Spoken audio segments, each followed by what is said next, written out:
امکان برقراری ارتباط با اسب از طریق اثر رو بیشتر میکنه، راحت‌تر میکنه. چون اگه این نباشه نگاه کنید، من برای اثر دادن باید بزنم تو دهن اسب. زمانی که تماس برقرار میشه، من با حرکت کوچک انگشتای دستم خواستم و به سوار به اسب منتقل میکنم. یک. دوم، اجازه نمیدم نیروی تولید شده از قسمت جلوی اسب خارج که منجر به سرعت میشه خارج میشه، میارمش در چرخه حرکت که اینا دیگه یواش یواش سواری که پیشرفت کنه که خودتون متوجه میشین دیگه راه میفتین میرین. درست شد؟ بنابراین تماس مهمه، باید تمرین کنین اینا رو. روی اسب که نشستی، از لحظه‌ای که میخوای باهاش کار کنی باید تماس داشته باشی و این تماس نشانه ها و مختصاتی داره که حتما آقای نوروزی اینا رو به شما تذکر میده. سواری خود نوروزی رو دیدین؟ خب فیلماشو میگم براتون میره ببینید. خودشم سوار شه، بسیار قشنگ سوار میشه و اگه نره روسیه، روسای مشهور دستهایی رو خراب نکنن خیلی قشنگ سوار میشه و خیلی خوبه که گاهگداری لباس بیاره اینجا و حالا فیلماش هم که براتون میاد ببینید سواریشو قشنگ سوار میشه. درست شد؟ بنابراین تماس اینه، نگاه کنید علامتش هم اینه. حالا من میخوام دست راستم رو فعال کنم، دست چپم رو ول نمی کنم که دست راستم رو فعال کنم. هم 2 تا 15 گرم هست، این میشه 17 گرم. 2 تا 15 گرم. حالا این 17 گرم رو ممکنه بخوام نگه دارم اینو بکنم 19 گرم.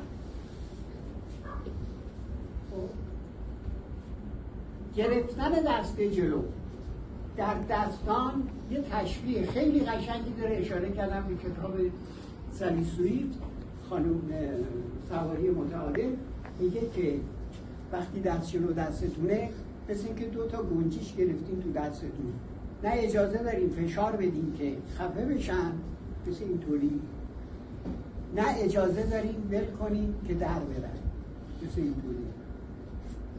باید این 2 تا رو تو دستتون نگه دارید و سعی کنید این حالت رو حفظ کنید. این در اثر استقلال در نشست به وجود میاد. بعد یواش یواش حس کردن اسب که الان چه موقعیتیه، اینا رو روش کار مربی تو شماها بیدار میکنه. یکی از مهمترین وظایف مربی در سواری بیدار کردن حس سوار هست نسبت به اسب. بعد یواش یواش اسب شما رو حس میکنه، دیگه شما فکر میکنین اسب انجام میده. اسبای نوروزی الان این کارو میکنن، یعنی دیگه قرار نیست گلاویز بشه، باعث این که کاری نمیکنه که این اسب این کارهایی داره میکنه. نگاه کنید فیلم سواری بزرگ دنیا رو شما اون چنان کاری نمیبینید، نه جفتکی، نه لغتی، نه شلاقی، نه زنجیری، نه فلانی و اون حرکت های عجیب غریب رو ازشون شما مسئولیت که گرفتیم تا فرموشتون بند از روی بند دست انگشت کوچیکه باید در بیاد یا من؟ هر 2 تاش صحیح. من 4 تا انگشتم رو میذارم و توصیه میکنم این کارو بکنید. 3 تا انگشتم درسته، 4 تا انگشتم درسته. آلمان ها بعد از این هم استفاده میکنن. اگر جایی دیدیم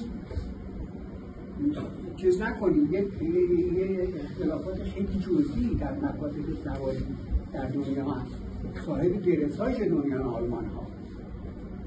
ولی من پیشنهاد میکنم به همین فعلا بسنده کنین. حالا اگر رفتیم و به اینجا هم رسیدیم و قرار شد از این هم استفاده کنیم همزمانه با این کسی نمیتونه ایراد. فرانسوی ها معتقدن موقع که رکاب پاتون نیست سر پنجه پایین باشه. انگلیسی ها معتقدن که موقعی که رکاب هم پاتون نیست پنجه و پاشنه در یه سر باشه. اینا دیگه اون ریزکاری هایی هست که مربی با مطالعات وسیعی که داره باید همیشه به روز باشه و با این مسائل آشنا باشه و اینا رو برای شاگردان تشریح بکنه و نکات مختلف رو کار میکنه که انشالله خارج از ایران رفتیم به چش دهاتی بهتون نگاه. سوال؟